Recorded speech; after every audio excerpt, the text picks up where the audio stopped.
Good morning, fish keepers. Cam here from the fishroom.co.nz. We've done it. We've made it to Friday, and this is a very special Friday.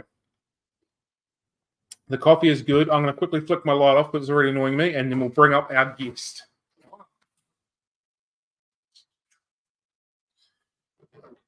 Okay, so we've got a very special guest in behind.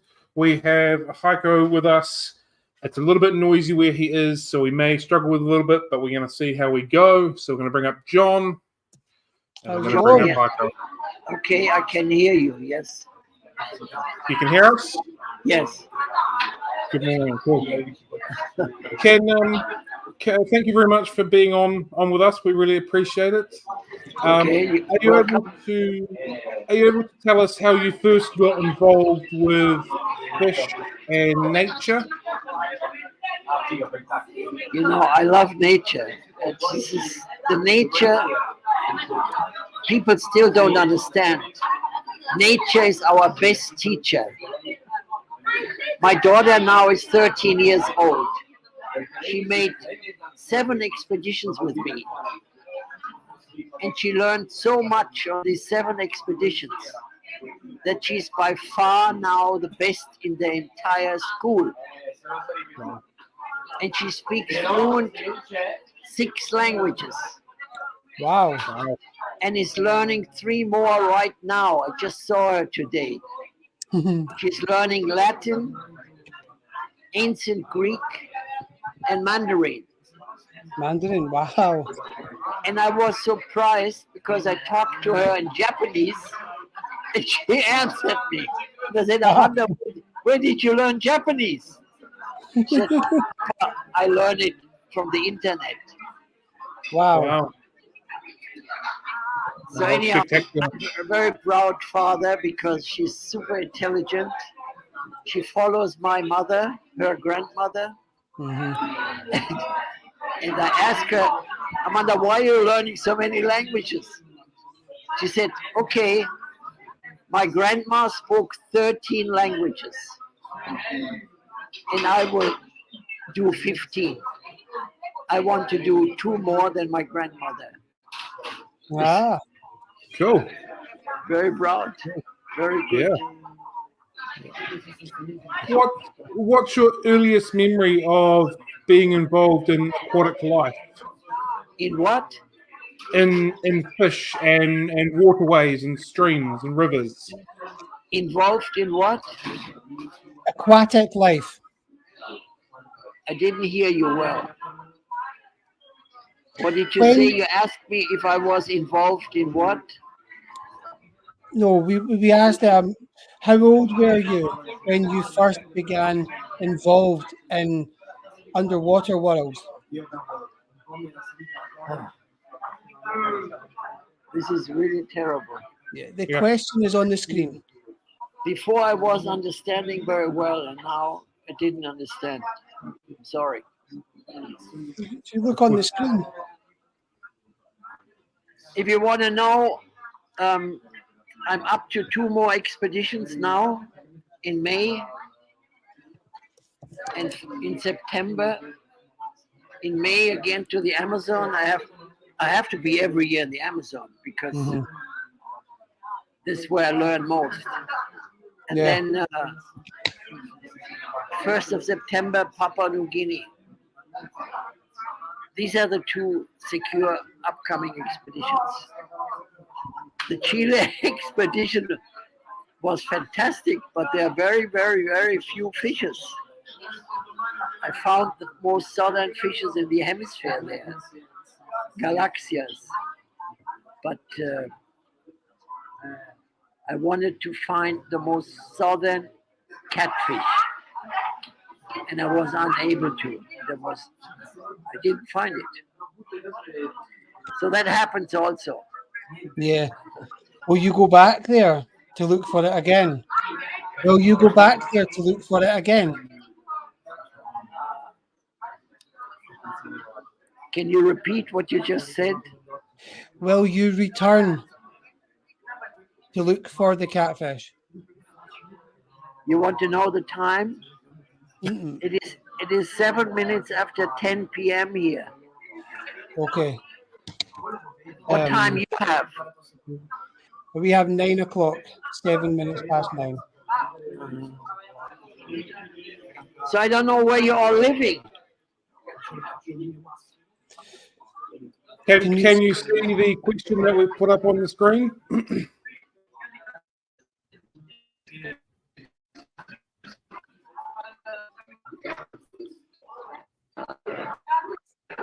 No, internet's going too. Oh, Oh, dear. So prior to us starting, Heiko was telling us that he is currently sitting in a McDonald's because where he's situated, there was no internet, and the internet in McDonald's is normally pretty good. But unfortunately, there's a lot of people around and it's causing a lot of noise. can you see the screen, Heiko? Yes, I can see the screen. I see the both of you. Yeah. Yeah, we Cool. put questions on the screen for you. Maybe that's easier. No, the screen are big. I can see you very well. And you have Yeah. a nice aquarium here. Big one. So, what draws you to the Amazon every year? Why do you go back? There are two places I go back every single year. Okay. The other one is New Guinea, because the Amazon and New Guinea are still have the least explored places, at least some of them. I mean, it has all changed. I mean, can you imagine when I saw as a child the Amazon with my mother? Yeah. There was not one tree cut. It was, we traveled 2,500 kilometers across the thickest jungle. I did the same trip 45 years after my mother, and I drove 2,500 kilometers, and I did not see one tree. Oh, Not one tree, not one river. You must imagine, you take, for example, Europe. You know, Europe is very big, but to drive 2,500 kilometers is like driving from Moscow to Lisbon. yeah. And if you imagine Moscow, Lisbon driving, you will not see one tree, you will not see one river and one creek. So that The must have been hard. In my life, the Amazon has disappeared more than 70%, 70. And the Amazon is bigger than all of Europe. So you must imagine all of Europe, no trees. But this is really not spoken of. No one talks about this. It's because number one now is soya plantation for China. China Really? buys all the soy Brazil can produce. And they have become the biggest soya producer on the planet, Brazil. And naturally, cattle. Mm-hmm. There's about 1 billion cattle in Brazil alone. Yeah. I mean, Palm oil.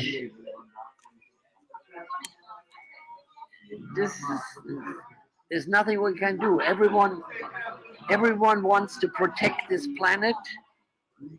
And I don't know if you have seen the video.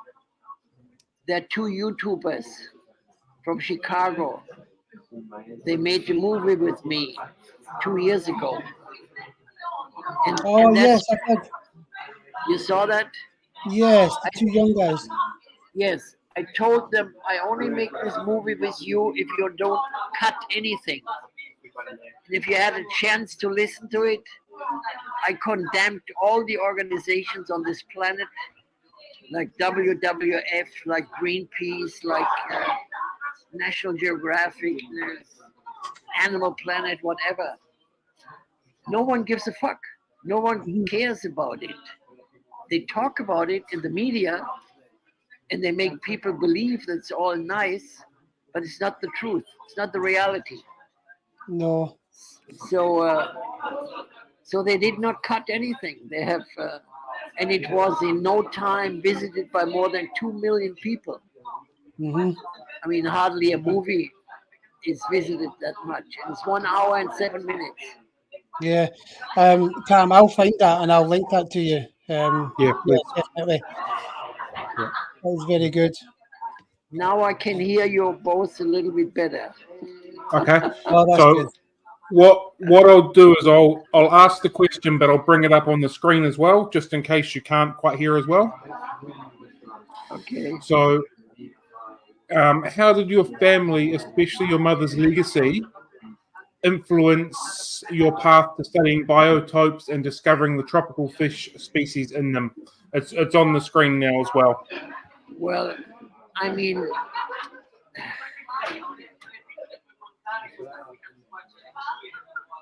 I have had this incredible opportunity that my mother, I'm the youngest out of 4. I'm the youngest, and she took me when I was 4 years old to West Africa. And I'm writing this in my autobiography. I hope to get it out maybe next year. It's so big. It's a never ending story. I've been writing on it for 30 years. I have it here on my computer all the time. And I'm writing on it every day. So I hope to get it finished next year finally. But I still don't know. Maybe I must make 2 volumes out of it because I have too many photos. I want to show photos from the past and from the present, everything. And in the meanwhile, I'm writing 3 other books. No? I hope to finish my Altum book in the next 3 months. And right now, the Gobioids of the World has been printed, Volume 1 and Volume 2. Wonderful. I hope it's going to be finished this month. I just talked to the printer. They said they still need 10 working days. So that means not before end of the month. I want to present it at Interzoo. You know Interzoo? Yeah, we were just talking about Interzoo. Yes, it's 7th of May to 11th. Yeah. And this is the first time, I mean, was always every 2 years, no? Always on an even year. And I participated in it and had my stand and aquariums for 50 years, 50. I was one of the first one to participate in 1968, and I did it until 1960. No, yeah, 4 years ago was the last time I did it, and then there was a pandemic year, and there was no Interzoo, and now they're practically reopening, and this is the first time after the pandemic that the big companies are there again, because the big companies, they refuse to go after the pandemic. Mm-hmm. So in 2022, it was practically empty. There were only exhibitors for dogs and cats, no aquarium.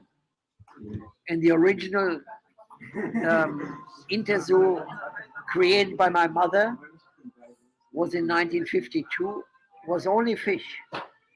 There were no dogs and cats. Yeah, it was only fish. Wow. And then the next years it became some reptiles and amphibians. Mm-hmm. And this dog and cat thing only started, I would say, end of the 90s. But today it's almost all dogs and cats. Yeah. Unfortunately. So your mother is obviously well known for her contributions to aquarium plants, and I believe from memory that she had a business, an exporting business in South America. My grandfather is still today in Germany called the father of aquarium plants, Mm-hmm. because he started in 1887. Wow. There were only They were only glass bowls. Mm-hmm. There were no real aquariums. And the fish were swimming in a circle. And he said, this cannot be. It's not correct. There need to be plants. And he started the plant culture, but bred also some fish, mainly live bearers, guppies, swordtails. Mm-hmm. And in the year 1900, exactly 1900, 1900, he had the biggest aquarium, fish, and plant culture in the world, in Frankfurt, Germany. And my mother was born 1910, and she worked practically from day one with her father, my grandfather. So she was born into the aquarium plant business. Okay. He had, my grandfather had 32 very large greenhouses, only cultivating aquarium plants. Wow. And he was the first one to put the heating below the vats. Ah. I did actually all my aquariums the same way. But anyhow, Wow. naturally this was all destroyed in World War II. No? And he passed away in 1955. So anyhow, my mother continued, but she made it independent. And she started in 1948, 47, 48, her own, what do you call it, mail service. She was sending what today is normal. Yeah. She was sending fish and plants, reptiles and amphibians all over Europe. Right. And then she started do her first expedition with me to Africa, and she went several times to Africa. And in 1953, she went to South America. It's a long story, but anyhow, we were sitting in Africa waiting for our ship, 53, and we went to South America for 2 years. She crossed all the Amazon, she crossed all South America. She was probably the first woman in history that crossed South America. Yeah. I mean, it's as long as crossing the United States. But after 2 years, she came back with the four of us.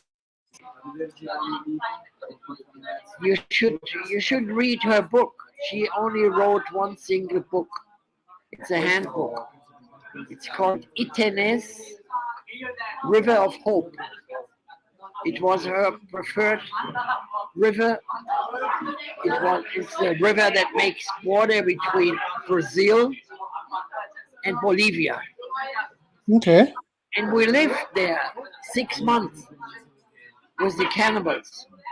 They had just eaten 4 missionaries.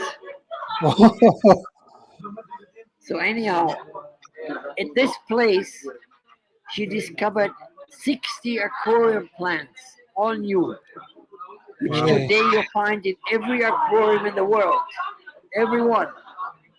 They are the most cultivated aquarium plants today. Especially red ones and Ludwigias, Polychnarias, Cabomba, Echinodoras, mainly Echinodoras. Yeah. So that's why she loved this river, because, I mean, I traveled now 228 countries. There are 240 countries in the world, and I did 228. So I'm missing 12, but those 12 are all tiny islands. Anyhow, I'm saying this because this made me learn a lot. I learned so much with this. Yeah. I mean, The best teacher. So I took my daughter on her first Amazon expedition when she was 4. Same as my mother did with me. yeah. And I had a Is big it problem not- in my life because she's Amazon only if you go to a Blackwater River. You understand why a Blackwater River? Yeah. Hmm. Mosquitoes. So she was from day one brave. She was like me, never afraid of anything. And she gave three lectures in her school with 7, 8, Amazing. and 9 years. And I Wow. said, Amanda, how can you give a lecture? You are too young. She said, no, Papa, I know it all. Don't worry. And she gave fantastic lectures. But what I loved most is that every lecture she started with one and the same. She said, boys and girls, most important thing in life is never be afraid. Never be afraid. Mhm. There's nothing to be fear of. There's no animal, no spider, no snake. There's no animal that will attack you. None. And she started every one of her 3 conferences this way. She was not afraid of anything. When we were in the jungles, she always walked ahead of the Indians, of the guides. I could never stop her. Yeah, I've seen lots of videos over the years that you've shared of climbing rocks and jumping into rivers, and for a young girl, she's just fearless, like you said. It's amazing to see somebody so young get so involved in nature in such a way. It's amazing. It's where you can learn most. I mean, Yeah. I'm the living proof. I mean, I was in the school in Germany, out of school for 2 years, from 53 to 55. When we came back from South America, the director of the school said, what the hell are we going to do with you? You missed 2 years of school, and when you left, you were not good at school at all. So they gave me a test. They gave me a terrible test for 1 month. I worked day and night on this test. And I will never forget the day when they asked me to come to school to listen. There were all 16 teachers and the director in front of me. And the director got up and he said, Mr. Bleher, I'm sorry, but your exam was so good. We have to put you 2 years ahead. 2 years ahead. So I missed 4 school years, high school, high class. And from that day on, I was the best in the school. My work was exposed all over the school, and I was the youngest. So Wow. I ask you, how is that possible? Nature. I had the best teacher. Yeah. I had the very best teacher Hmm. for everything. That's why when I give conference, all over the world, I always say, take your children out in nature. I gave many conferences in schools and universities, institutions, and there's only one single country that, from my point of view, does the school system correct, and that's Finland. Yes, I've heard that. Because summer or winter, any time of the year, the children can only stay in class for 20 hours.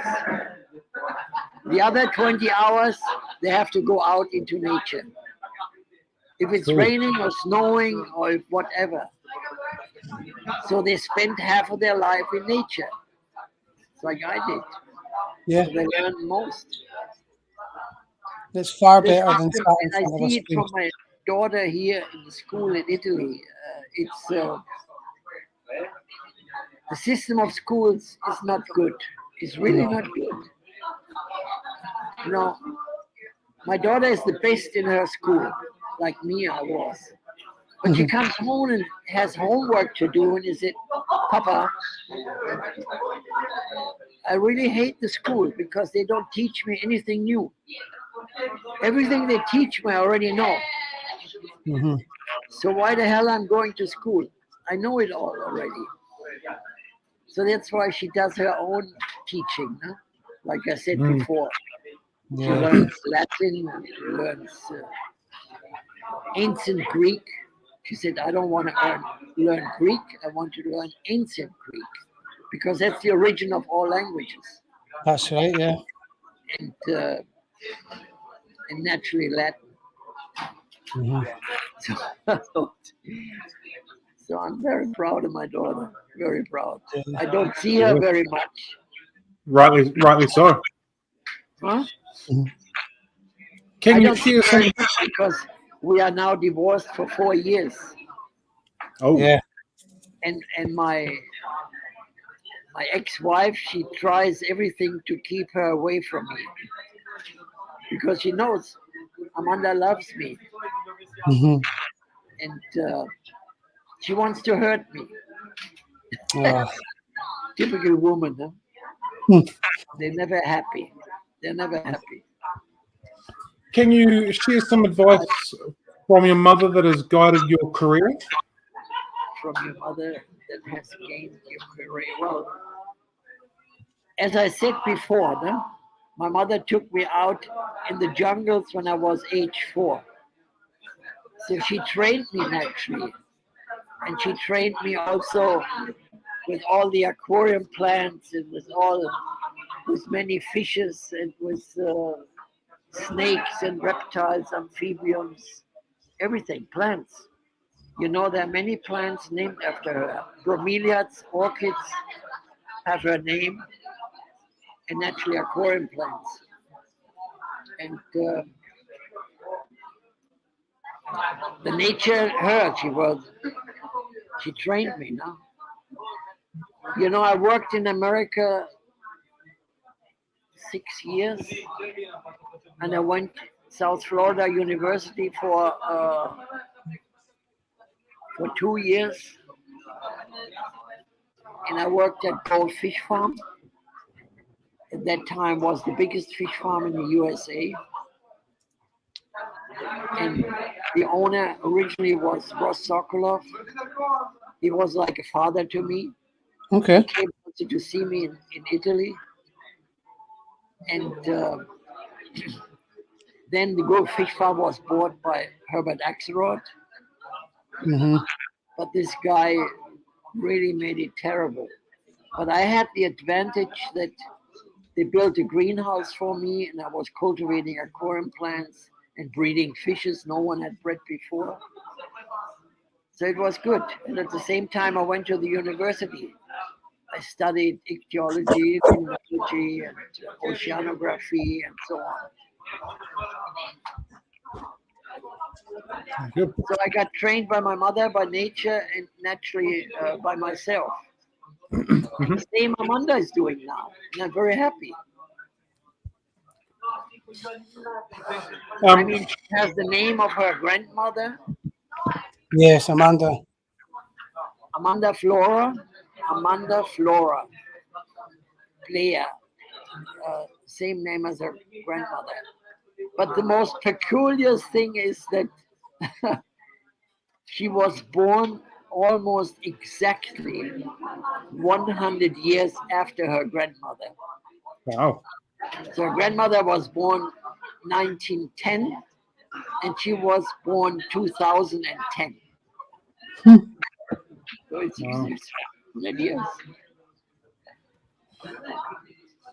In your extensive field work, how many different species of angelfish have you encountered? And which stands out for the most to you, for the most regarding with its unique characteristics and habitats? You want to know about angelfish or all Yes. fish? Angel. We'll start with angels. Because when the pandemic started, end of 2000 and end of 2019, I had already accomplished the statistic of my discoveries and rediscoveries, and it was On the 31st of December, it was 7,920 different fish species. Wow. Angelfish, you're asking me, I did in my publication, you know, first I did extensively 4 times a year, aquageographia. And then when 9/11 started, I couldn't get advertisement anymore. And I only had 10 pages in each issue. So then I started another magazine, which is called Discus Book. Mm-hmm. And that came out yearly, but only 6 issues, 6 years. And in one of them, I think it's issue 4, yes, I have described in detail all the 24 very different angelfish species I found. I described each one, the location, what is the difference between each one of them. So, And I'm actually doing this right now, the same with all the altum angels, Pterophyllum altum. Mm-hmm. yeah. Yes, I have 2/3 complete, but because of the big gobioid book, I had no time the last 3-4 months. Then I was on expeditions. But I will finish it. I think in 2 or 3 months I have it complete. And I found 20 very different populations of altum. Wow. Wow. And I have each one with the Indian tribe, where with the parameters. And it's a very interesting work because this is the same with all angelfish, and almost no one ever wrote about this. You can identify each angelfish as I'm identifying now each alto only by their pattern, and their color and their tail. All 20 populations have the same. And this is the same thing with the populations of the wild angelfish, the 24 different forms I found. Mm-hmm. You can immediately, just looking at them carefully, you can immediately find where they come from. It's very, very simple. But naturally, people never have done this, and no one, to my knowledge, is doing it until today. No, I mean, I admit I only thought there was one, maybe 2 different kinds of altums. I didn't realize there were so many varieties. Well, I had already um, described 7 or 8 different ones. Mm-hmm. But 2 years ago, I made a very long expedition in Venezuela, in Brazil, northern Brazil, and in Colombia. And I found the others. And I was myself surprised. Mm-hmm. And each one is the same with the angelfish. It's only found in one region, only in one river, in one lake. And this is the same thing with all the angelfish from the Amazon basin. You only find them in one river and one lake. There, and there is one species which goes out of the line. And the scientists have described it as a synonym. And I think that's totally ridiculous. There's one species of angelfish. It's the smallest of all 4 species. It's called Imekai. And Imekai is found in the entire Amazon basin, from near the mouth of the Amazon, the island of Marajo, Mm-hmm. all the way up into Peru, into the river, into the Napo River. It's the same species. You can identify it easily because not only is the smallest, but it's also a species that has the same pattern. And the same pattern, it's if it's in Peru or if it's in the mouth of the Amazon. And I have described this in Discus book number 4. Yes, number 4. Fantastic. So what else you want to know? I'll just bring up the next question. If you want to know how many expeditions I have done, I just completed number 997. Wow. Last month was 997.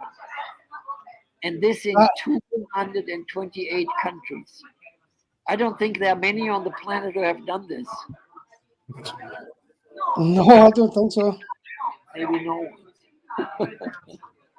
That is an astronomical amount. My work. When I go to nature, when I'm in the deepest jungle, in December, last December, I was in the Amazon with 4 people from Czech Republic and 1 Russian.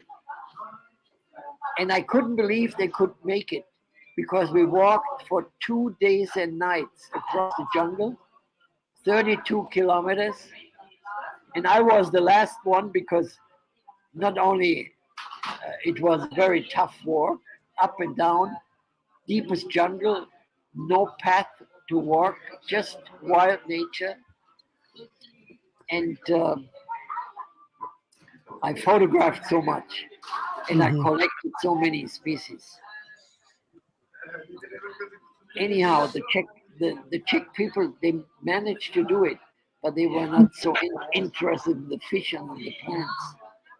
There was only one guy who was interested in snakes and lizards and other animals.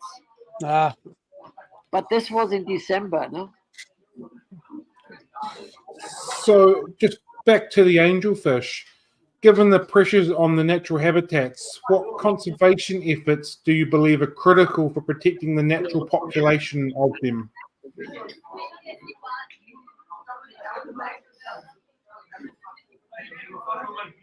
No one is protecting a fuck. Nothing really is being protected.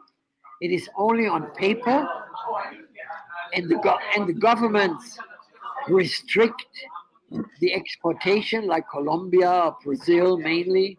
These are the main 2 countries restricting exportation, and even put people in prison if they have one of these fishes on the list of export.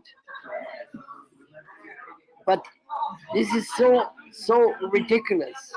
This is so ridiculous. It's the same thing, and I mentioned it in my talk with these 2 young guys. It's the same ridiculous story with the climate. The climate is a joke. It is a joke because there's nothing. It's been raining all the time in Chile. It's been raining here in Italy all the time. I mean, what the hell is this climate problem? It's only for someone to make some money, to make himself important, to push himself up, protecting nature. Mm-hmm. In 1999, I was for 30 years working with the best ichthyologist at the time, the Frenchman called Jacques Chery. He's the only one who wrote a book about all the tetras, caracoids. No one has done it before or after. And we were talking about climate, 1999. Look how many years this was. 25 years ago. And he said, he said the same what I'm saying. This is so ridiculous. I mean, we had so many ice ages where the planet, you can travel, if you want, you can travel from Italy to Germany. You cross the Alps. You can see everywhere where 10,000 years ago the ice went through, cut the mountains, everything. Mm-hmm. So, I mean, why do we have to talk about climate if this planet's been doing this for millenniums, for millions of years? It's not only now. There can be naturally a problem with too many cars. There are too many cars on this planet, there's no question. Yeah. Wherever I go on this planet, there's traffic cows. Even the smaller cities. There's no more parking place for all these millions and millions of cars. and they can naturally destroy some CO2. That's for sure. Mhm. But it's a fraction. It's a tiny fraction which could harm this planet. What harms this planet is a deforestation. In my book, I don't know if you have seen it, Bleher's Biotopes. I've seen that book, yeah. They have made the painting for each continent. And I'm showing in each continent, at this moment, it was first published end of 2014, less than 10 years ago. You can see exactly where I saw untouched forest and where it is today.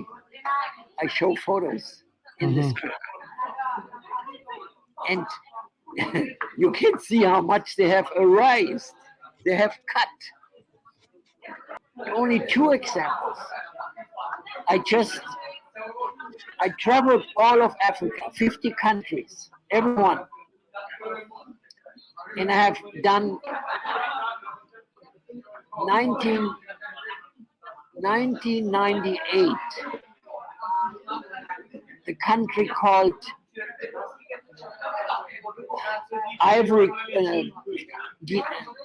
Sierra Leone. Oh, yeah. Yeah. And I drove 2,500 kilometers in Sierra Leone. Yet this was before last year, 2 years ago. For 2,500 kilometers, I did not see one tree. Wow. When I was there, I mean, you must imagine, I had a driver. Suddenly the driver stopped. And I asked him, why are you stopping? And he said, I didn't say you to stop. He said, I want to step out of the car and I want to look, here's a tree. I'm 30 years old. And in 30 years, I have not seen one single tree. He has not seen one tree in 30 years. It's mind blowing. All. Then last year, I went with a friend to Angola. It was also my second trip to Angola. And we traveled 3,500 kilometers. Angola from top to bottom and up. We practically saw no tree. So how do you think this affects They aquatic cut them habitats? to make energy. The poor people, the millions and millions of people in Angola, they have no energy. There's no electricity, nothing. They can only make fire with charcoal. Ah, So they cut all the trees and make charcoal from it. And they sell the charcoal along the street to the drivers, truck drivers, to families. It's their only income. right. I mean, these are just 2 examples. You think there's anyone on this planet writing about this or mention it? No one. No. So what impact does the deforestation have on aquatic environments What happens to aquatic environments? when there's deforestation? The habitats of fishes are disappearing Hmm. completely. Because first of all, fishes need shade. So I always say, you want to make an aquarium? The aquarium should never be like in many aquarium shops, full light from top. Because the fish are not used to this. They are not used to 100% light. They need some shade, Yeah. some plants, some driftwood, whatever. And this is disappearing worldwide, if in the Amazon, if in Africa, in Asia, because of the cutting of the forest. Hmm. There's no more shade. So the fish have no more biotope to breed, to protect, to eat. It's disappearing all. And you know, then I go back already 30 times to Colombia, and every river is being with huge trucks taking out the sand and taking out the rocks Hmm. to build the houses, the buildings, the pavement, destroying all the habitat of fishes, all.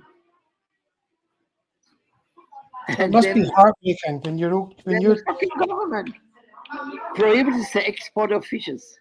They don't prohibit the destruction of nature, but they protect the export of fishes. It's so controversy. I We're know. living such a crazy world. What did you write? Sorry, it just popped away. One of our viewers has asked a question. Well, first of all, I think 99% of all people do not realize today that more than 95% of all aquarium fishes, and I'm talking about freshwater, yes, Hmm. 95% are bred, not collected in the wild. The collection in the wild has reduced to a minimum. I mean, when I had my business in Germany for 30 years, I imported average of 3 to 4 million cardinals every year. Now, if anyone in Germany or Europe imports 10,000 cardinals, already many. 10,000, not 10 million. Why? Because everyone breeds them. They are bred in Malaysia, they are bred in Czech Republic, they are bred everywhere. Importers never import any more cardinal tetras. They buy them because they're bred. The bred ones are naturally not sensitive. They are more easy to keep. Hmm. And this is the problem with all fishes. If you talk about guppies, betters, if you talk about catfishes, lorica reeds, they're all being bred today. Stingrays. They prohibited stingrays to export from almost every South American country. And they breed them by the millions. They have too many stingrays. In Germany, in Luxembourg, in Czech Republic, in Polonia, in Croatia, they all breed everywhere stingrays. There are too many. They can't sell them anymore. So this is something no one talks about. That there's no the the collecting of wild fishes has gone down so much. Yeah. You know, I'm every year there. I see the exporters all closing down. There's hardly anyone left. And before, the Indians always got some money for it. The Indian collected it, were paid in Manaus or in Bogota, and this is not taking place anymore. So the Indians now, and this is the worst of all, no one ever talks about it. The Indians now kill every single animal they can catch. If it's a snake, if it's a lizard, if it's a parrot, if it's any bird. In my life, I have seen disappear, I calculated precisely 84% of all wild animals. Wow. No more. 84%. I was sitting last year with an Indian chief I know the Indian chief now for at least 30 years. He's still at the same place on the Ichthyologist River. And I said to him, look, I just went with two friends to this nearby river where no one lives. And we went upriver for 60 kilometers. We did not see one animal. We did not see one bird. We did not see anything. And I sit down with the Indian. I said, how long you're living here? You came here as a child, right? He said, yes. I came with my grandfather. But you must know, when I came with my grandfather, there was no one here. Now there are 17 tribes just in this area here. And everyone hunts and eats everything they can. Every monkey, they will be eaten. Any tapir, any lizard, everything. And this is a result of the fish export industry being reduced. They no longer have income. Do you think? I didn't understand that. Sorry, and you say that the fact that they're killing all these animals now is a direct consequence of the fish exporting industry being reduced. No, they cannot export any animal out of South America or Africa anymore. You cannot. They all prohibited. All African countries, all South American countries prohibited export of any lizard, any monkey, any animal. They cannot. So the native people in Africa is only one single country left, only one. And I know precisely where they do not eat the animals. There's only one country, and that's Ethiopia. Ethiopia is a very poor country, but people survive because they make their own herbs, they make their own culture for thousands, 10,000 years. So they always have something to eat. But you go to Ethiopia and you see monkeys jumping around everywhere, on the street, in your house, in your backyard. It's beautiful. But there's no other country in Africa left where animals are free and running around. Yes, naturally, you have the national parks in Kenya and Tanzania, which you see in the movies. But any West or South African country, no more animals. It's the same in South America, in Amazon. There's no more animals in the Amazon. No more. You know, I take always 1, 2, 3 people with me, and they're always afraid of snakes. I said, you won't see a snake. You will not see a snake anymore. There's no more snake. They're all eaten. I mean, this last expedition, I had 4 people with me. We saw only one single snake. One single snake. There's no more snakes. That's worrying. You know, I always admired Aristotle, the Greek guy. He said more than 2,000 years ago, he said, the truth is not wanted. The people don't want to know the truth. Very true. This today. The media, you know, I have not for, I'm 25 years now in Italy. I have never, ever watched TV. I don't have a TV. When I go to a hotel, there's always TVs on, and I immediately turn it off. I don't believe in any of the politics. I don't believe in any of the diseases.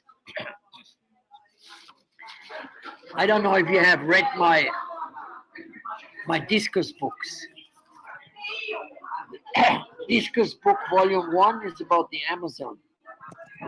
You have almost a complete, the ministry in Brazil gave me compliments that no one in history has written as much about the Amazon as you. And they translated it. Yeah. It's called King of the Amazon. But I made this big book, 6 pounds, for India. The government asked me, and I made, the volume 1 is published. It weighs 7 pounds. This is so big. Wow. And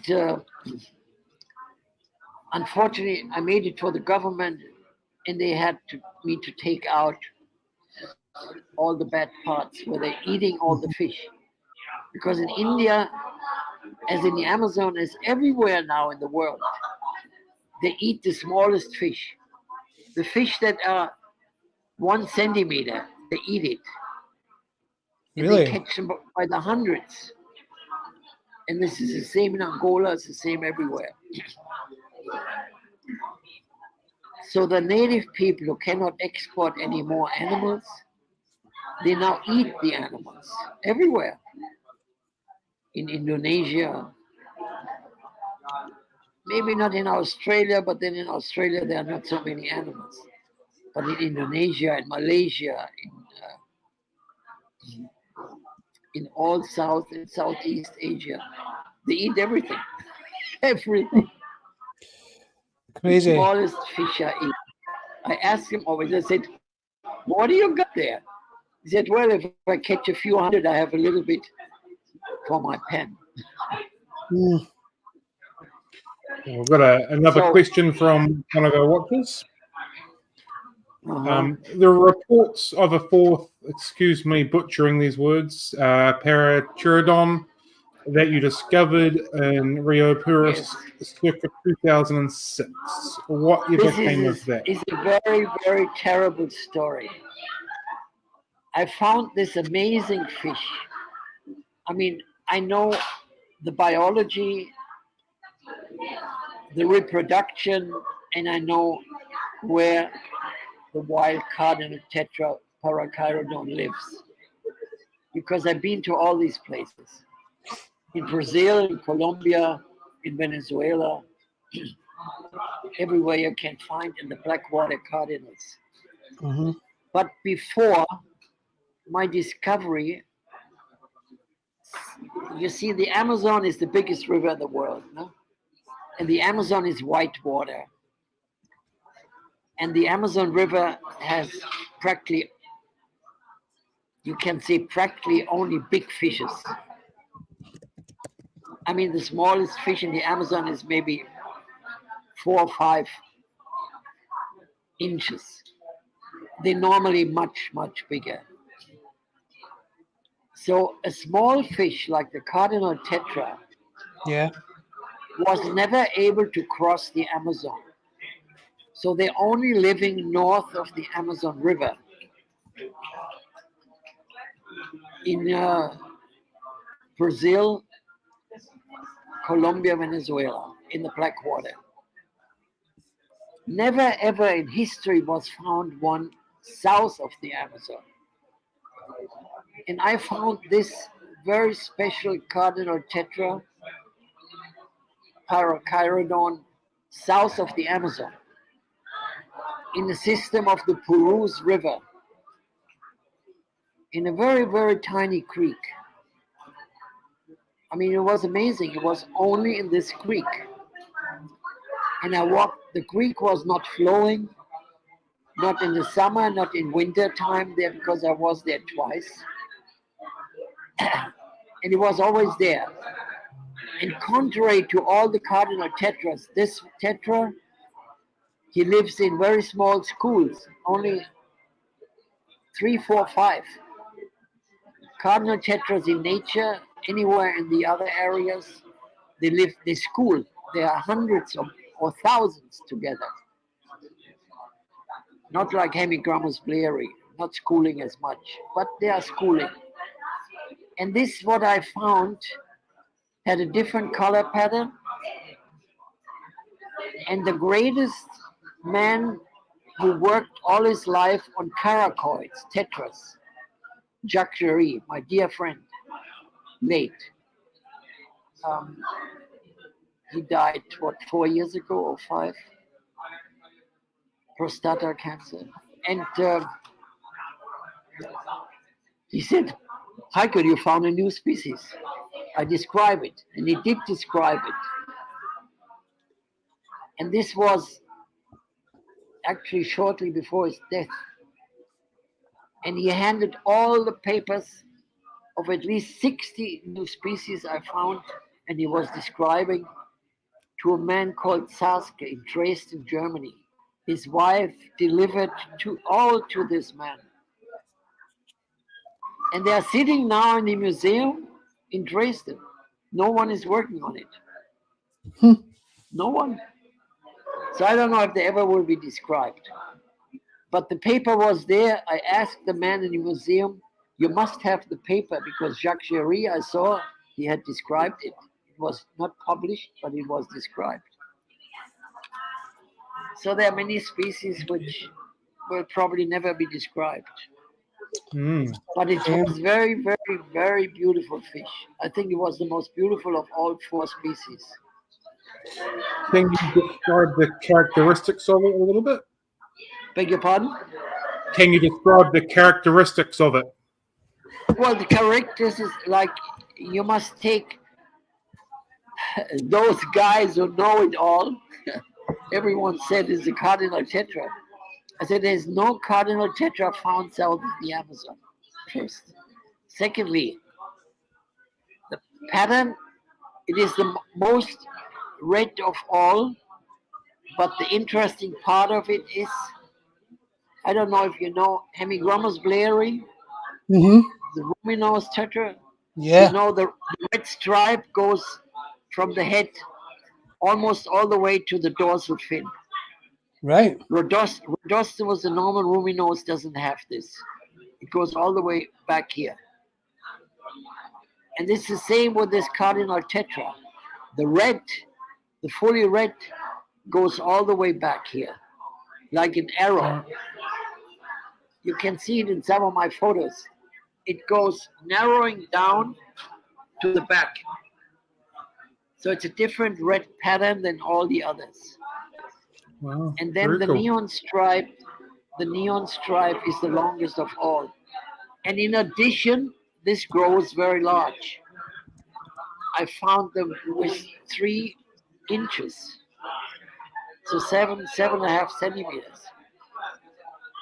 But the Pretty big. largest of the small tetras, maybe you know, has been named Mankhausia haikoi.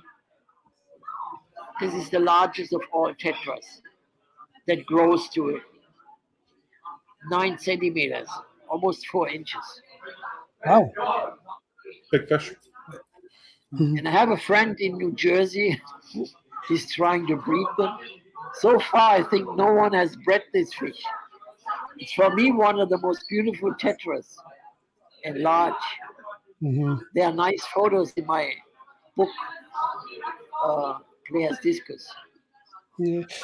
Talking about discus, Heiko, I mean, most people will kind of, when they think of you, associate you with discus fish. Discus have played a huge part in everything that you've done.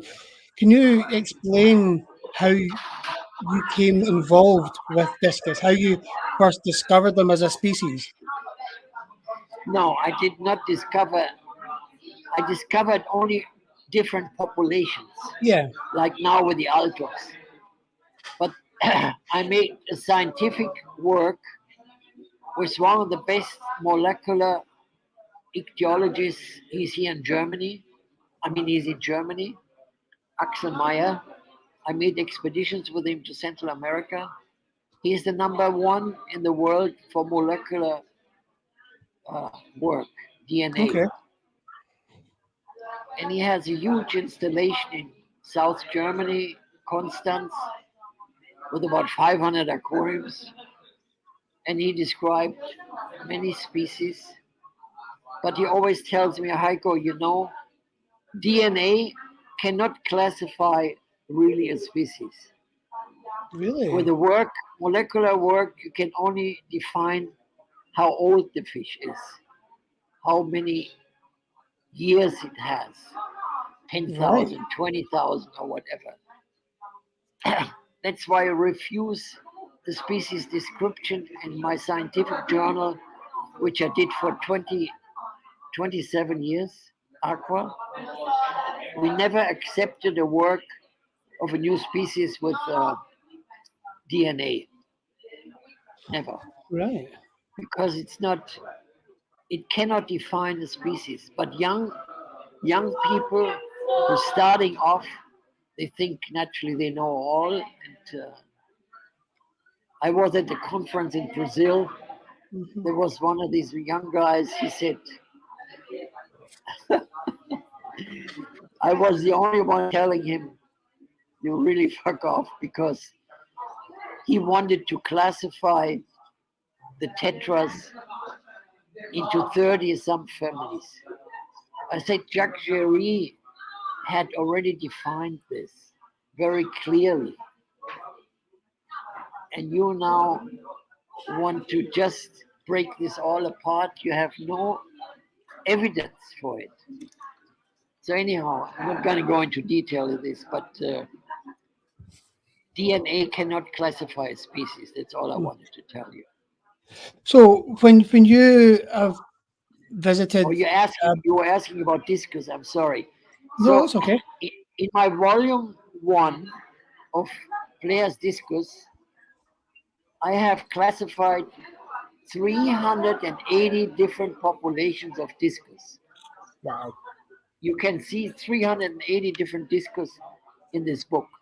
But there's only 3 species. I mean, I collected them everywhere, and the DNA proved that they are separate for such a long time. Mm-hmm. That means I have to tell you something here that's very interesting, because I was the first one to classify discus by their water parameters. Right. I traveled all the Amazon. I mean, I practically traveled all the Amazon. More than 550 times I went to the Amazon. So most of my expeditions was always Amazon, because I'm there every year once or twice or 3 times. But anyhow, I came to a point, this was in 2004, that's 20 years ago, that I was sitting together with the #1 ichthyologist in Brazil, very, very dear friend, very good person, Haraldo Kutsky. And he said, Heiko, what you found made me think. You can distinguish by the water parameters what species of discus lives there. And I did this. I did this hundreds of times. I So have you can distinguish what discus will be in that water without seeing the discus. So, in theory, with a water sample, you could tell us which discus would live in that water. I wrote in my volume 1, you can see there's a very good, I don't know, 5 or 10 pages of the parameters for discus, which I found in the low season, in the middle, and in the high season. Okay. Because there are different water parameters in different times of the year. The only thing all have in common, and this is very important, some people learn from this, is that when the rainy season starts, it's when the conductivity of the water goes up. With the falling of the rain, the conductivity goes up. And this is the thing what makes makes the fish know now it's time to spawn.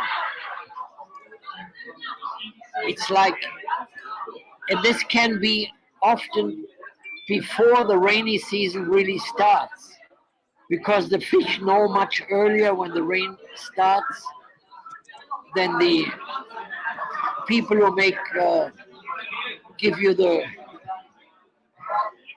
temperatures and everything, the weather reports. The fish know much before, long before the weather report, how the weather will be. Anyhow, I had discovered that the Heterodiscus and Physonodiscus, the first described, only lives in pH between 3.7 and 4.4, 4.5. No other discus can live in such parameters. Wow. And whenever I found this kind of water parameter, I knew exactly I will find some Physiodon discus there, and I did. This is why I discovered 3 new populations of Heiko discus. I was the first to discover them in the Namunda River, in the Uatuma River, and also in a river called Mari Mari. Mhm. These have the exact correct water parameters. And then you take the green discus, Symphysedon Eikifasciatus, the spotted. They are not always spotted, only some, mainly alpha animals. But they have a water parameter that's different. Their water parameter starts with 4.5 and goes up to 5.5 pH. I'm just not talking now about conductivity, just pH, so you have a small idea. Mhm. And they only live on this kind of parameter. While the third species, Haraldi, which they want to call Tazu, I think this is so totally crazy. There was never a fish called Tazu. Anyhow, Haraldi, discovered by Harald Schultz, it lives in the most extreme water parameter, and 99% of all discus bred around the planet are from this species, from the third species, because Really? it lives in parameters of pH 6.5. Ah, So that's so very that, easy to adapt to aquariums. yeah. And the lowest I ever found this species was, I think it was 5.5 or 5.8, but it goes up to 6.5, 6.7. Wow. So that was the first one they started to breed around the world because it was the most adaptable to the waters in Europe and later in Asia. Haraldi. That's impressive. And it's very, to me, also very clear and very easy if people want to make more species of it.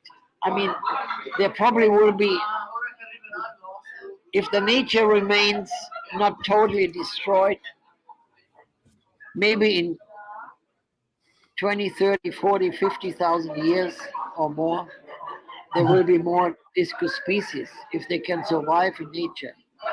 But in the moment, definitely only 3 species. There's no 4, no nothing. Okay. So you've experienced discus in the wild. You've observed them. Now, when we see them in the aquarium, a lot of the time they're very calm and slow. Are they like this in the wild, or are they completely different when Yes, you the point observe them? is, I was never able to really photograph it, but I have the paintings in my book. Discus, daytime, live in very, very large groups. It's a schooling fish. Okay. Discus is a schooling fish. It's not an Yeah. individual, never. No. I was the first one to make in Belgium an aquarium with 4,000 liters, Mhm. and I put 80 adult discus in it, 80. And I think it's never one done before. And there were about 25,000 people came looking it because they couldn't believe the discus were going like this. Wow. They were Wow. going like this because when people walked by, this is the same in nature. There's always one alpha animal who guides the discus to a protected area.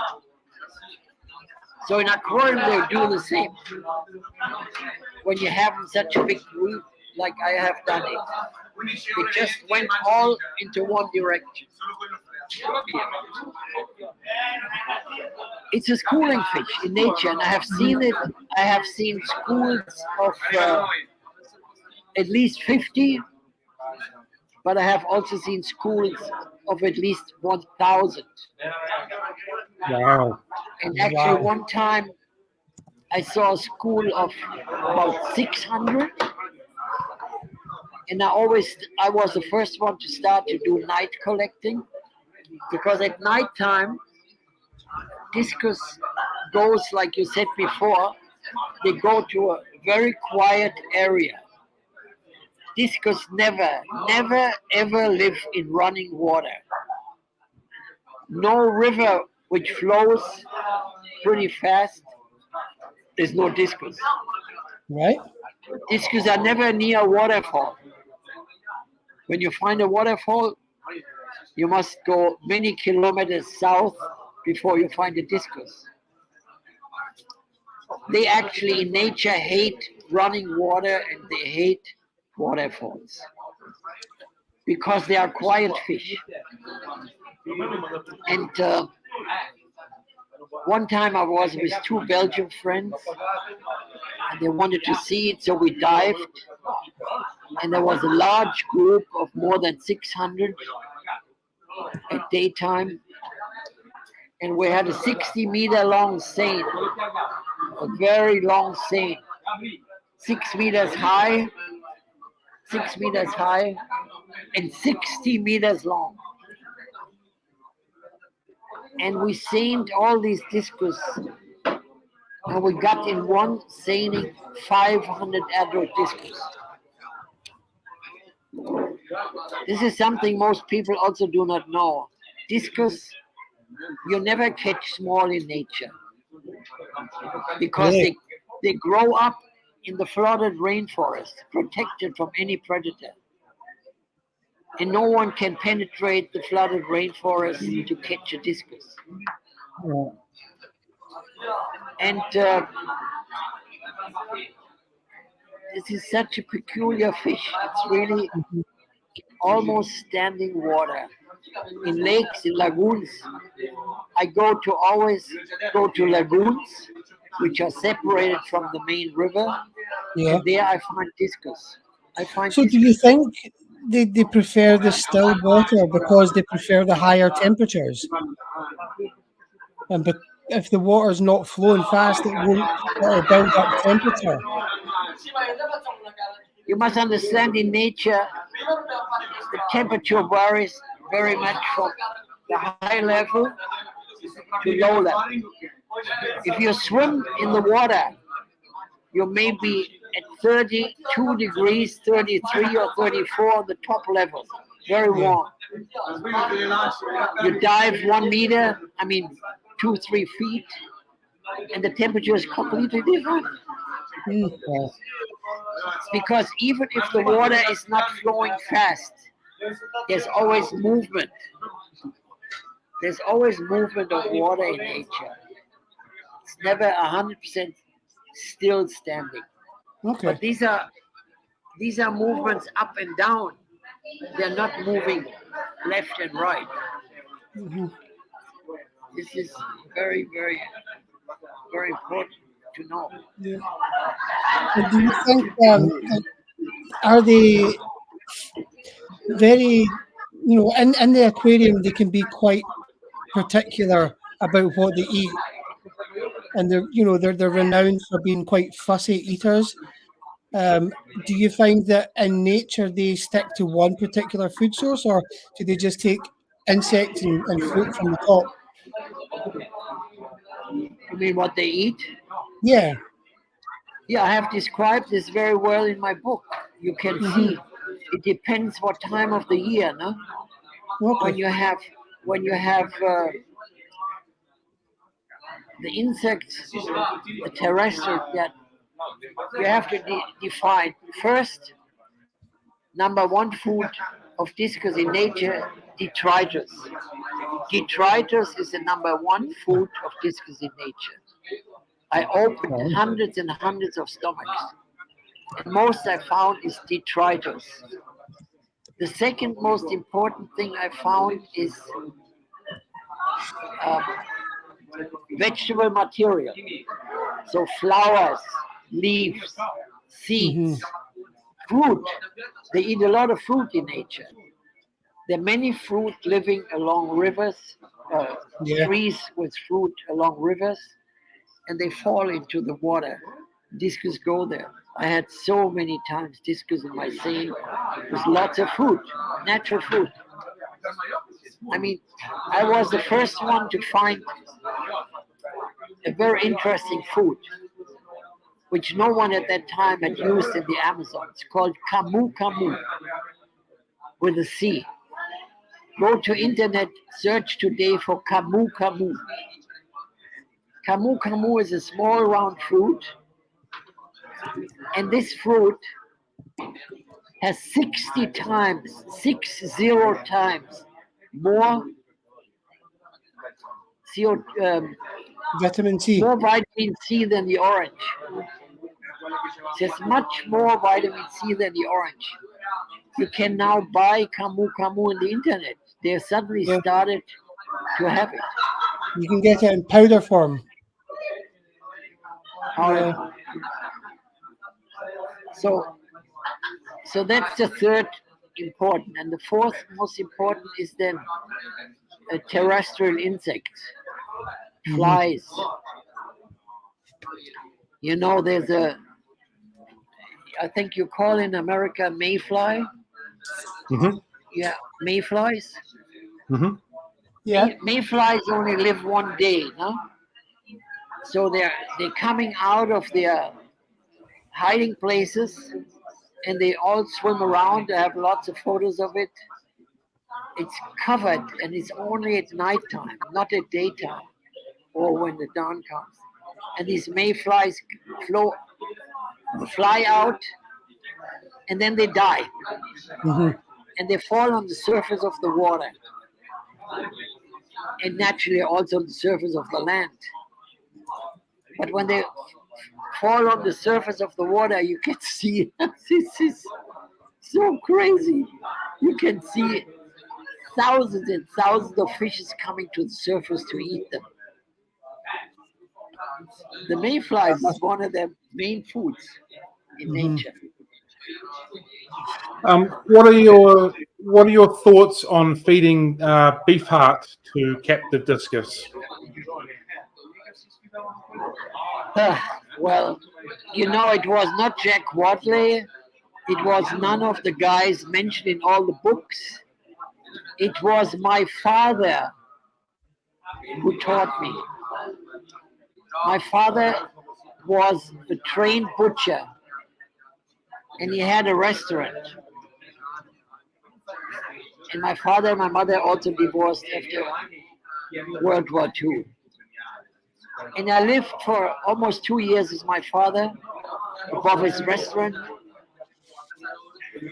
And I came back from an Amazon trip with beautiful discus. I always remember it was 1967. 1967. And I told my father, we have problems in feeding the discus I brought back. And he said, why don't you try with beef heart? Because he was a butcher, he knew exactly. Yeah. He said, you scrape the beef heart very fine, and you will see your fish will eat it. And I was sitting with Schmidt-Fokker, Eduard Schmidt-Fokker, in his small breeding room. He actually asked me, Heiko, what are we gonna do? I have my ponds, they are now closed because it's winter, ice is covered it. I have no mosquito larvae, I have no live food, and these fishes need food. So that's when my father brought me to the idea of beef heart. And then we started, and the fish went crazy for it. They went crazy. But if you look my book, volume 1, carefully, you will see that with every fruit, I have the values. I opened the stomach of the discus immediately when I had them in my net, injected formaldehyde to preserve what they had in their stomach. Hmm. That's how I found out, and no one has done this before or after me. That's how I found out what they eat in nature. because I analyzed their stomach and the guts. So we fed them with beef heart. And then one day, it must be 1, 2, 3 years later, we fed them only in winter time when there was no live food available. Jack Watley came in because Jack, we are very close friends, but he was also close friends with Eduard. And Jack has actually received, he never got discus out of nature. He got always a discus from Spitzfocker. But there was one article written about him in TFH. He traveled to the Amazon once in his life, but he never collected the fish there. So anyhow, Jack always got fish from Eduard Spitzfocker, and took them back to Florida. And when he saw that Eduard was feeding beef heart, which I always brought, he made this Jack Watley beef heart food. And then many other people followed. The whole world followed. No, I do not think it's the best food. Definitely not. In my book, you can find precisely what are the best foods for this. Yeah. In my volume 1. But, There's but no, beef there's heart, no, there's no beef heart. yeah, beef heart is one of those things that if you have maybe got wild caught discus and they're not feeding off dry food yet, beef heart can fill that gap until you can get them onto a more sustainable, more healthier food. Yeah. Yeah, that's really interesting. But I mean, Could you- I think I have described what I have not described in my volume 1 and volume 2 is what I'm working on, and I still hope to get it out next year, latest, my volume 3. It was always my mind, 3 main discus books. And the volume 3, I have already done, I think more than half. It starts with the discus championship. I did the very first discus championship, never forget, in 1984. And then people heard about it because it was in Japan. It was in the 44th floor of the World Trade Center. Really?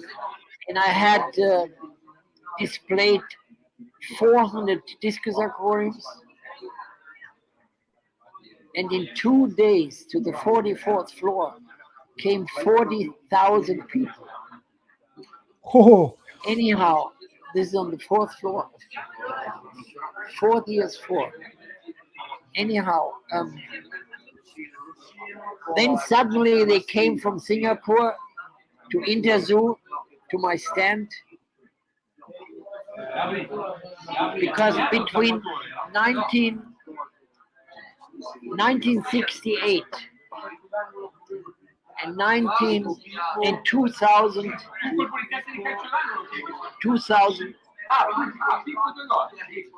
pandemic started 2019.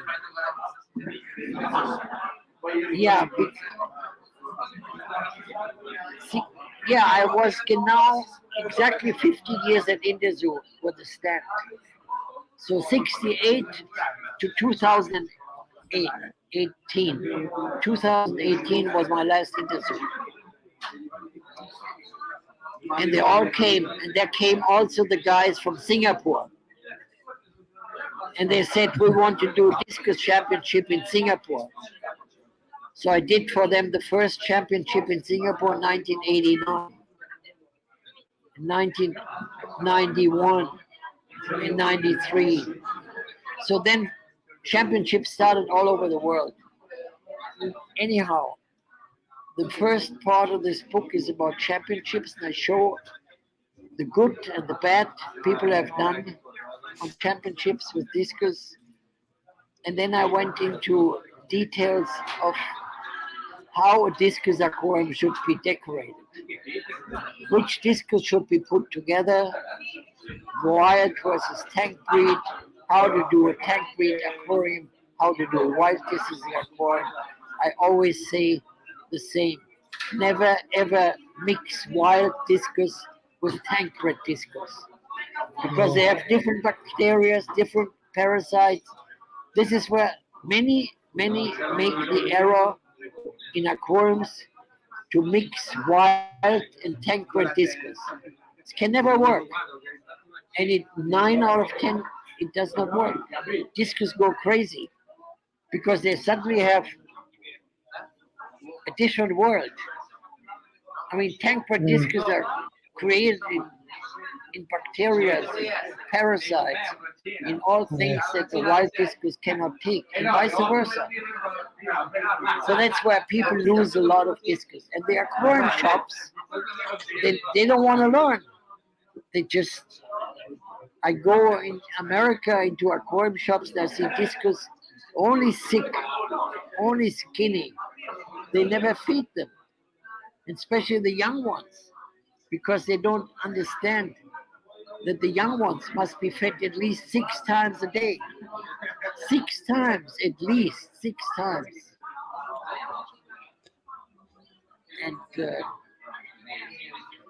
And then there's a chapter about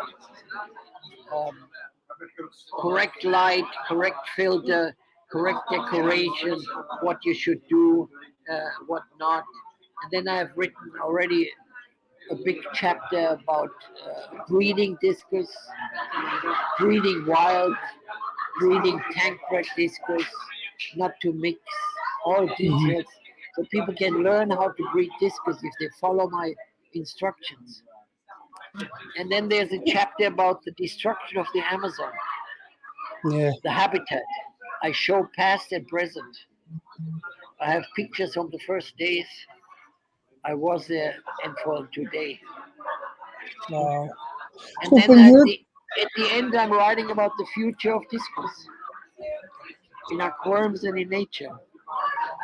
So that's in the discus championship, when you're judging them, what defines a good discus in your mind? When you're looking at a tank full of discus, what would you say? You know, what characterizes quality? You know, I was invited for over 50 championships, and all I need is I only need to walk through, and I say, this is the champion, this is the second, this is the third. Because I see the discus, and always immediately tells me. The discus tells me I'm the best here. They talk, but I established a classification for wild and tank bred discus, and I published this in 1992. Okay. It's called Discus by Heiko Bleher and Manfred Goebel, the German guy who at that time worked with me. Right. That was the first classification of only 7 tank bred streams and the 3 wild. So 10 different discus to be judged. Wow. Okay. No more. But then so many, even Hans, other breeders in America and everywhere, they started to mix up everything. Just, 1991, the Thai man Kitty Panayiti came to my stand at Aquarama in Singapore and said, I have a new discus. And he showed me, if you know discus, then you probably know pigeon blood. Huh? Mm-hmm. You know the name pigeon blood. Huh? Yeah. He is the one who established this name, pigeon blood.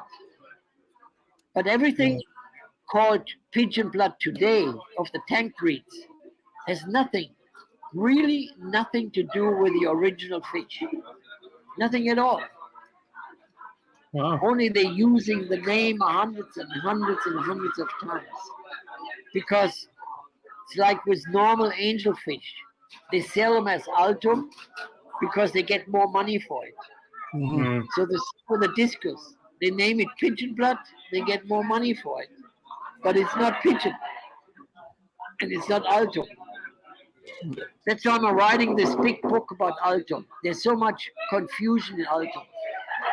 Yeah. I'm every year invited to China to give conference and to do biotope aquariums. And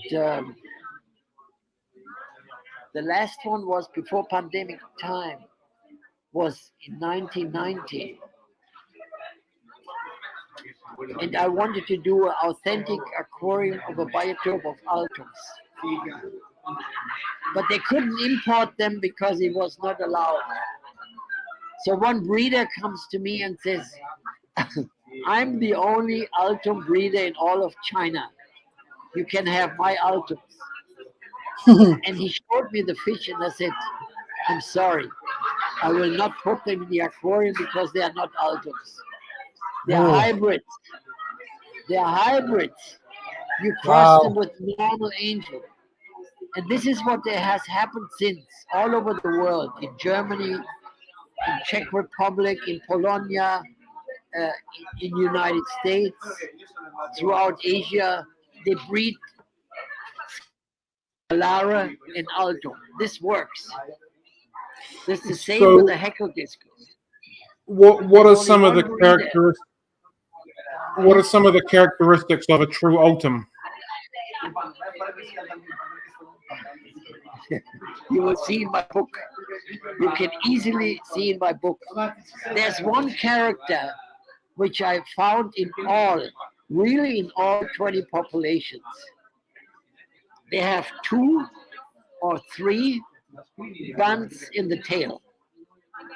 2 or 3 bands in the tail. Mm-hmm. I found one with 1 band.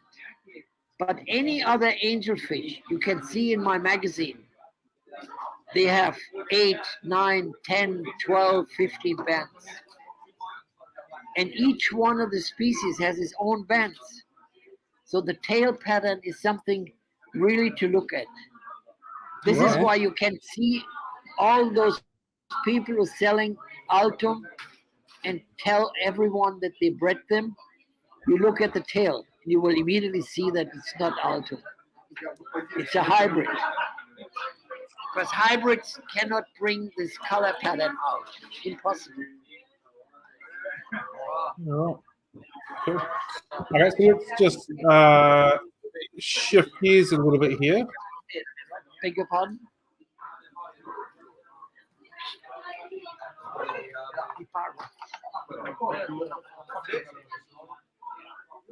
I'm sorry, excuse me, what did you say? Okay, we'll just shift gears a little bit. I'll just bring the question up for you. Think what? Could you share the story behind the discovery of the Hemigrammus blairii and what led to its naming? 1965 in the Rio Jufaris. You know, it's now in a different genus. Now it's called Petitella blairii. Mm-hmm. Right. There's some scientists who put all 3 similar species together in one genus. Mm-hmm. Rhodostomus, Georgii, and blairii is one genus, Petitella. But the nose is different. It was in 1965, was one of my first expeditions up the Rio Negro. I was dear friend with Willy Schwartz. He was a German in Manaus. And Willy Schwartz was actually the first to establish an export establishment of ornamental fish to Brazil in Manaus. And Willy Schwartz was there, and I told him I want to go up the Rio Negro. And he got me a boat and an Indian. And at that time, there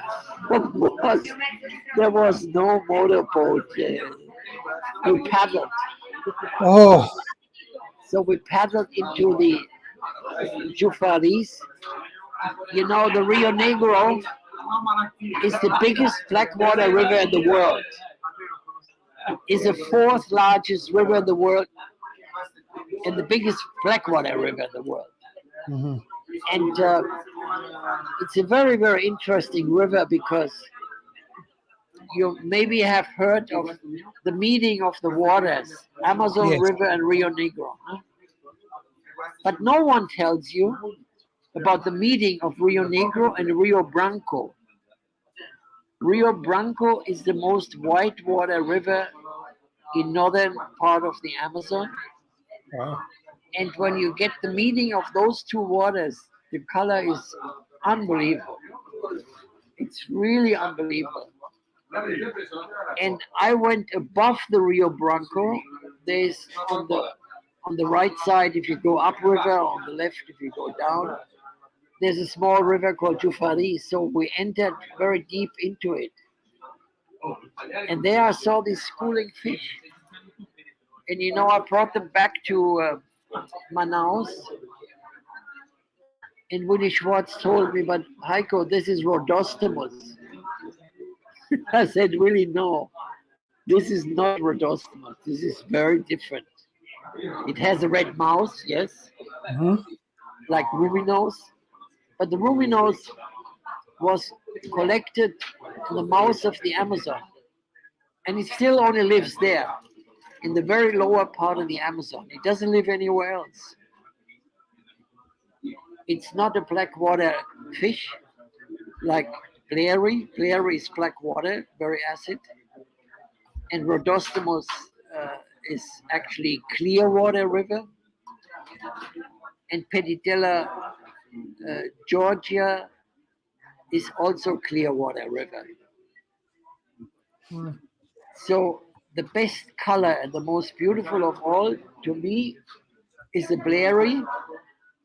And what I can guarantee you, this is from my experience by far, really by far, the best schooling fish on the planet in freshwater. Absolutely, one of my favorites. It's, wherever I put them, they school all the time. A friend of mine, I always show this film, I didn't do it. A friend of mine, he made a 5,000 liter aquarium. I mean, 5,000 liter, what is this? About 2,500 gallons, 3,000 gallons. And he put in 1,000 of Bleher in there. Mhm. And you see 24 hours schooling, non-stop. You go crazy. It's amazing what's happening. I always say, you see, any aquarium shops would do such an aquarium at the entrance of their shop. They would sell so much more. People would go crazy. They go crazy. I did it with 500 in China, and I had maybe 110,000 people coming to my stand. They were filming it. It was amazing. Yeah. So, anything From- else you want to know? Yeah, lots and lots. What have I just done there? Oh, there we go. Sorry, I'm just copying and pasting as we go, just so we can bring the questions up at the same time.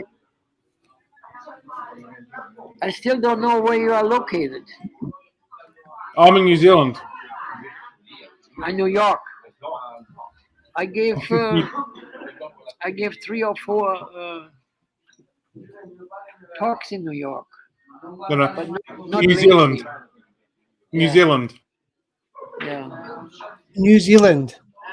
New Zealand. Yes. Yeah. Cool.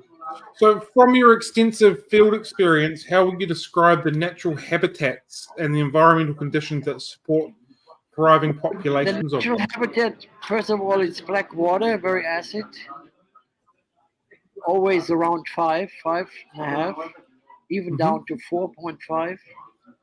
And It normally swims in still water. So it's not running water. It's very, very shallow creeks, black water. The only plants you find there normally is some nymphaea, nymphoides. Yeah. You find also carbomba, the red carbomba. Um, always Sagittaria platyphila. You find sometimes Vallisneria spiralis. You always find Potamogeton. Potamogeton crispus and similar is the most widely distributed submerged plant on the planet. I find them everywhere. At 4,000 meters high in the Pamias, throughout South America. I was just in Chile, southern Chile, with 7 degrees, very cold water, was full of Potamogeton. They are tropical is in circumtemperate temperatures. And there are several species. No? Mhm. The longest I found in my dream lake. There's a lake in Africa, which many people, and on the map they call it river, but it's really not a river. It's a karst. The water comes out of the ground, Oh, and the water is so crystal clear. It is so clear that you can see until your eye can carry you. So you can see 20 kilometers, crystal clear. wow. And all the fish are endemic there. And there is growing a Potamogeton. I measured it. A Potamogeton underwater, only underwater, 16 meters long. 16 meters long. It's the longest aquarium plant I know on the planet. I have photos of it. Amazing. Yeah. But the water there is always flowing. Huh? Mhm. Potamogeton normally lives in flowing water, rarely in standing water. Rare.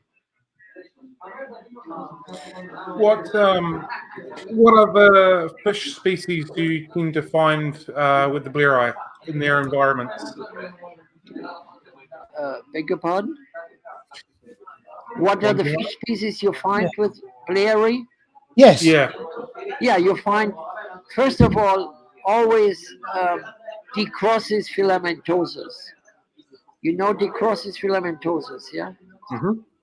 Yep. Okay, there you find always with Bleher. You find almost all the time Nanostomus, mainly Nanostomus trifasciatus. Hmm. Mm-hmm. You find, I'm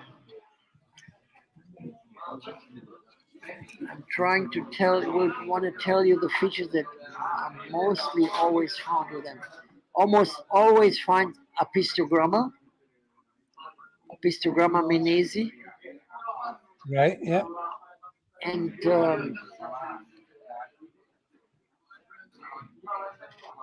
very, very rarely Corridorus, almost never.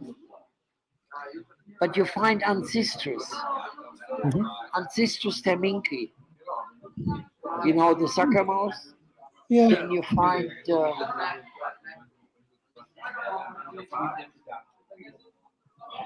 there are several other fish that go into the area where they swim, but they don't stay there. What about One of, one Microgeophagus? of them is Metinus. Metinus goes there, or what you call silver dollars, but only goes there to eat of the plants. And then you'll find quite frequently headstanders. Chilotus punctatus, if you know Chilotus punctatus, the headstander. Yeah. I've seen them. Yeah. They don't grow too large. They are usually found with them, and then only fishes that go into their areas and go out. Chalceus maculopidotus, Metinus maculatus, Leporinus fasciatus, Pseudanus, Trimaculatus, and so on. But they don't stay there. They enter and go out. Okay. And naturally, I forgot the most important. You always find with them hatchet fishes. Hatchet fishes. Carnigella strigata. Yeah. The top level. Cool. For aquarists interested in keeping Bleher in home aquariums, what advice would you offer to replicate their natural habitat best and ensure their well-being in captivity? First of all, the most important is to have fine white sand. Fine white sand. They do not live in rocky areas. There's no rocks. There's only fine sand. And there's always some driftwood. You know, this is in the middle of the jungle. Trees fall in, and you've got these different kind of driftwoods laying on the ground. They go in between, and they love it. And they nibble on it. They nibble with their mouth on the microorganisms on the wood in nature, always. There's a movie, I think it's in YouTube. There's a movie, you see me laying in the water, and it's quite clear. And I get this Bleher nibbling on all my legs. Because I don't know if you see, I have brown spots. Can you see this? Yeah. Yep. I have these brown spots, Mm-hmm. and they identify this as food. So they come and nibble on my brown spots. There's one film in YouTube. You know, in YouTube, there are many films of myself and what I have talked and so on. You just enter YouTube with my name, because my name is only one in the world. You put in Heiko Bleher, and they will all come up, all my YouTube films. And one of them is with Hemigramus Bleher nibbling on my feet, because they nibble always, they look always for food they can nibble on. It's their nature. And you have to give them shade. Do not put them in bright sunlight. If you have them in an aquarium, first of all, you should have a group at least of 20 to 30 or more. Yep. And then they must have shade. So part of the aquarium must have some shade. You understand? Mm-hmm. Mm-hmm. What sort of size aquarium would you recommend? If you can do it, you should do at least 80 centimeters. Better is 1 meter. Mm-hmm. Or 120 is ideal. Okay, cool. And most important is that it has a deep background. Okay. So the depths of the aquarium, no matter what it is, should be at least 50 centimeters or 60.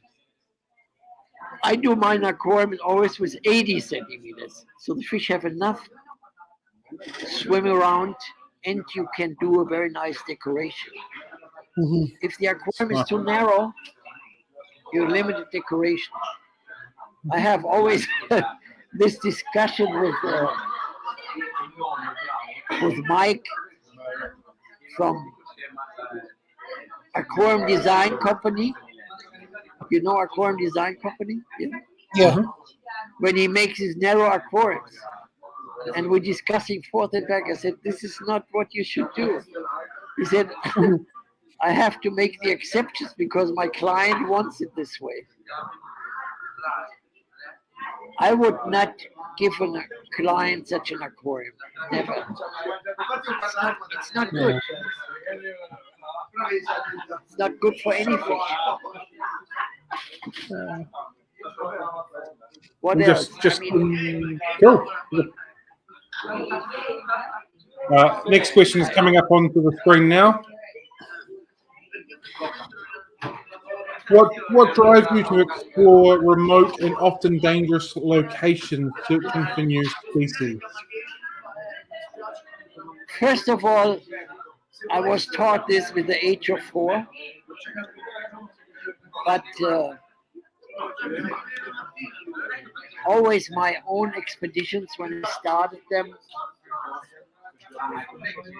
From day one, I always wanted to go to places no one else ever went. Mhm. And I have more than 1 million publications on species. So pretty much I know almost every freshwater fish where it is or was found. Because I read so much. I think I was happy the other day in Facebook. You know, the only place I go is Facebook. Sometimes I go on Instagram. But all the others almost never. But anyhow, I was pleased that someone in Facebook published what most people do not know, that all billionaires are billionaires because they read one book each week. So they read about 56 books per year.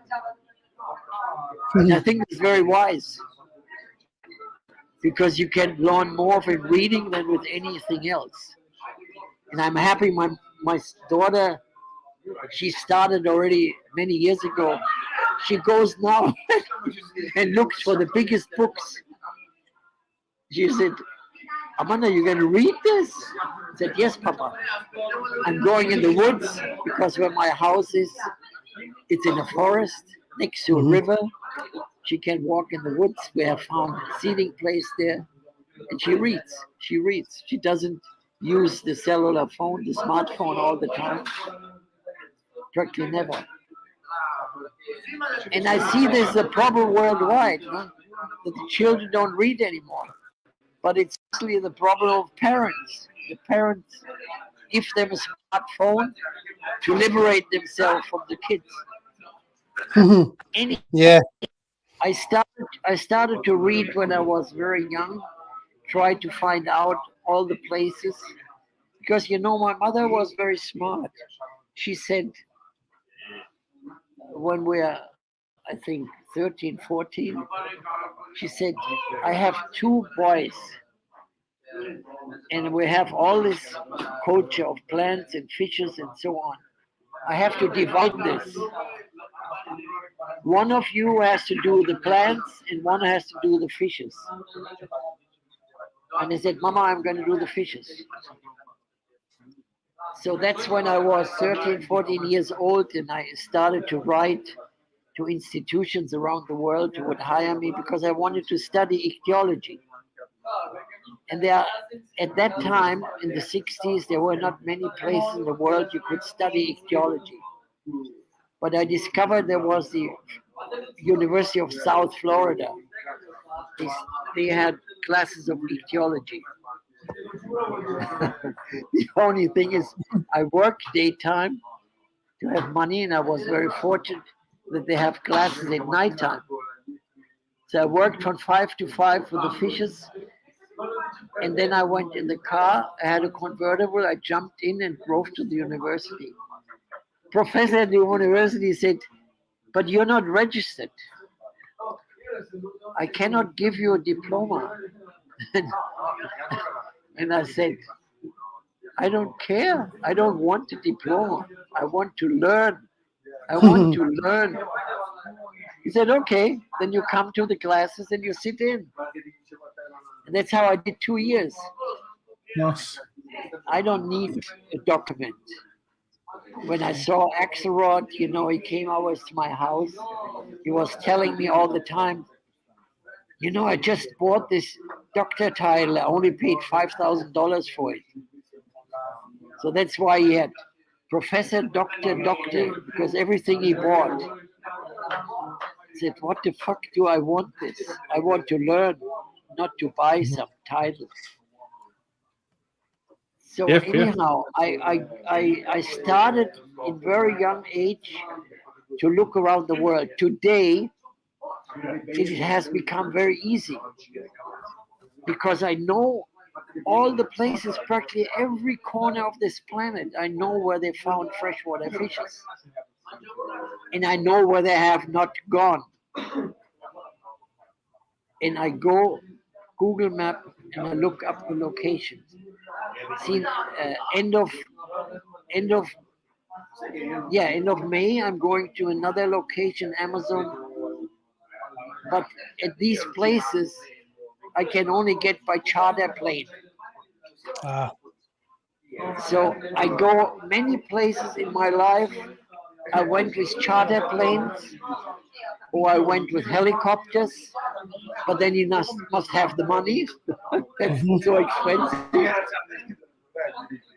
And I must have friends who come with me and share the cost. But I always know places where no one has been. So this is, and I have never ever been to any place where I have not found a new species. Every Wow. time. Cool. have you ever Sometimes been many, on? sometimes only one, sometimes two or three.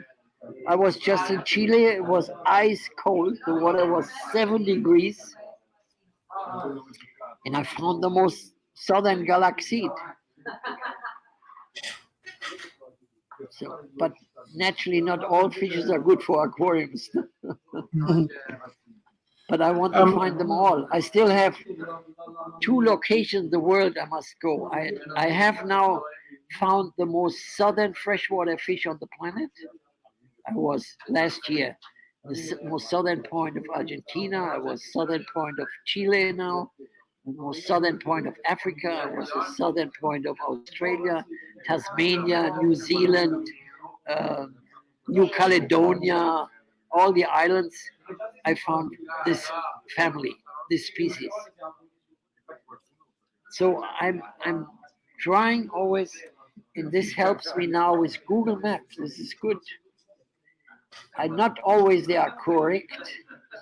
I was looking for new species in India, in the in the in a state called Rajasthan, and I had on Google Map 50 lakes, and I hired a car in New Delhi. I wanted to visit all 50 lakes. I wanted to see what's there because I knew there was no report. But guess what? I go with a car to all 50 lakes. And out of the 50 lakes, which were on Google Map, there was one single lake that had water. Really? 59 had not a drop of water, nothing. Wow. Nothing Wow. at all. So it's not always the best Google Map, Yeah. but they're getting better. What's So I try the to locate these places, and naturally, I explained to you before, no? The most isolated places still to be found is in the Amazon. That's why I'm there every year, once, twice, or more. And in New Guinea, on the second largest island of the world, New Guinea. So these are the 2 places. I have been in the Amazon earlier, but in New Guinea, I'm traveling only once a year since 1974. Since 74, I was every year in New Guinea also. So I'm going September, New Guinea. fantastic? We've had another question off the floor. Have you looked for new fish species in colder climates, like where the waters that freeze on the surface in winter? I just said, no? Last year I was very fortunate. I found 3 new species in the icy area of extreme southern spot of South America. Ah, 7 okay. 7 degrees. 7. I 7 found degrees. 3 new species. I don't know if they ever will be described, but definitely I know they are new. Okay. I am, as I said, one of my aims is to photograph as many freshwater fish on the world as no one has ever done. So many species I photographed, no one has ever. I have still 2 species I must find, and I will, I know.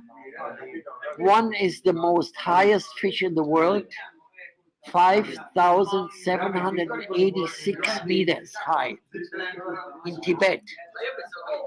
Now I have a big problem because I'm trying for 10 years to get a permit. I will never get a permit because Tibet is under Chinese rule. So I decided latest next year I will go there anyhow. There has been collected a fish by ancient Chinese people, and I photographed it. It's a dead fish. It's in a museum in China, but no one has seen it alive. So I want to catch it. And then the most northern freshwater fish of the planet. That's in extreme northern Siberia, Russia. And I'm also working on this for at least 5 years to get a permit to go there. I can only reach the location by helicopter. Right. So I have to have a military helicopter, but I have to have the permit. Otherwise, I don't get the military helicopter. Ah. The Tibet one, I know I can drive there by car. I just have to see it. No one catches me. So I know exactly, for instance, this might be of interest for you. The British Museum, BBC, has done very famous films called Blue Planet. Yeah. Maybe you've heard of it? Yeah. Yes. So one day the director calls me from Birmingham. He says, Heiko, you know more than anyone else about freshwater fishes. We want to do Blue Planet now about the freshwater fishes, and you must help us. So I flew to Brighton for 1 week. I told them exactly where to go in the world to do the most famous filming.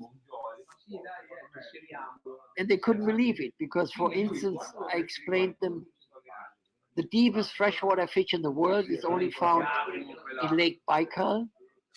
Yes, in Russia. It lives at 1,700 meters depth all his life.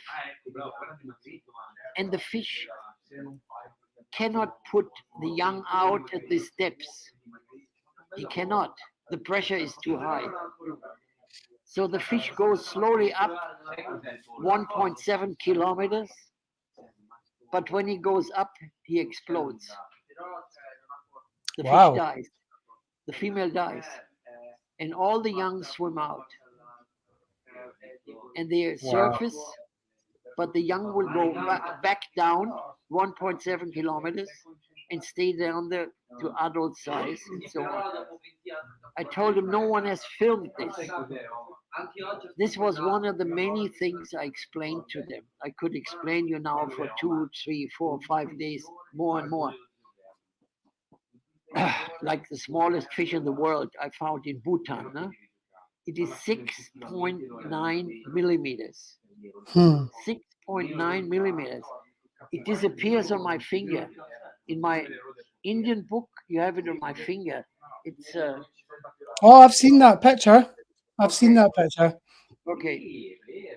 All of this, at the end, the director said, I can't believe what you're telling us. This is unbelievable. We want to do it. The film came out 2 or 3 years later. There was not one of the fishes I explained to them on it. And I asked him, they paid me, and I asked him, where's all the fishes I told you to film? He said, well, they told us that the people are not interested in small fishes. You gave us only hint of small fishes. They all want big fishes. Ah, Is that crazy? They're totally Mm. crazy. This is the media. The media doesn't want to know the sensation. They want sensation. Sensation. fair enough. All right, Well, another question to come up. well, but Yep. What achievement are you most proud of in your career?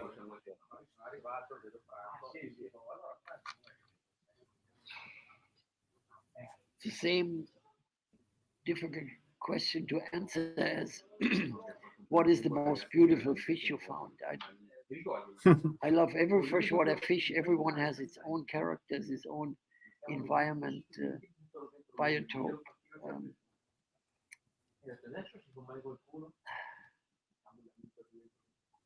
very difficult, very, very difficult. I mean, what what I really find amazing is that I very often find fishes. They can, first of all, survive without water. They don't need water to survive. I'm already trying to publish a booklet at least with the title question: do fishes need water? Because I have so many fishes, they can live without water. And the most spectacular lately, you can see on Facebook, I think on YouTube also, that some Japanese taken some fish, freshwater fish, and freeze them live under ice. Put them in the fridge, in the ice place. And then after, I don't know how long time, they take them out and put them in warm water, and the fish starts to swim. Wow. This Mm. has been a thing with fishes which had actually never been shown before, to my knowledge.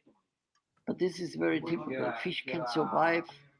They are the best survivors. Hmm. And the other thing is, my title is, do fishes really need fins to swim? Because 9 out of 10 fishes I collect in my seine, in my net, in the Amazon or in Africa, they're missing the tail. They have eaten the tail, or the upper or the lower part. I have hundreds and Ah, hundreds of photos of this. So when there's a dry season, the water very low, and the fish don't find any food, and this is also with discus, then you find fishes in nature, they're missing fins because the others have eaten. But you know, the fins all grow back. They all grow back. They are different from us. We don't Mm. grow back. The only thing does not grow back if a piranha bites into the stomach and takes a piece out of the stomach of the fish. But the fins grow all back. Yeah. You Wow. know, unfortunately, we are here in a place they're closing down. ah, Yep. So All right. this is Can you McDonald's. can you give us 2 more minutes? Okay, sure, yes, Oh, sure. okay, we'll do our quick school of 6 right at the end, and we'll let you go. So the first question I have for you is: do you prefer tea or coffee? Well, it's a good question, but I usually drink both. But you Okay, know, fair enough. I have to explain. I almost all on all my expeditions I only drink tea because people don't understand that in nature the best thing to drink is hot tea. The Right. more hot it is, drink hot tea. You know, while my friends like this one now, they have 5 liters of water they buy. I said, first of all, I drink only the water from the river. I never, even in southern Chile, anywhere, it's the best water, not the plastic water. They have so much organisms, microplastic. You know, the recent statistic is that on the Amazon alone, more than 100 people die every year of microplastic. Why? Because the Amazon is so totally infested with plastic that the fish eat plastic. This is the biggest problem on the planet. No one is really doing anything. They're cleaning the ocean, but they're not cleaning or stopping the rivers for the trash of the plastic. So I drink always tea. But since I live in Italy now 25 years, Italy has the best coffee in the world, the only coffee. I mean, the coffee in America or anywhere else, I drink it. The only name I can say is dishwater. It's not coffee. It has nothing to do with coffee, and especially not Starbucks. So this is the worst coffee of all. And the Italians know how to make coffee because they're the only ones who lived in Ethiopia. And Ethiopia is the region of coffee. And what else? Next question would be: if you're calling a coin toss, do you call heads or tails? Beg your pardon? What? If you're doing a coin toss, are you calling heads or tails?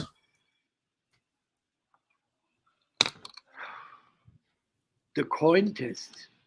Yeah. I think I have. I know I have done it maybe once in my life or twice. I don't do it. I don't go for luck. I never play on a machine. I don't believe in gambles, in lottery. Never ever. I've been many times in my life without money. It's not a problem for me. But no, I don't go for games. Never. They have them here everywhere, and you have them everywhere in the USA, everywhere around the world. I think it's a waste of time.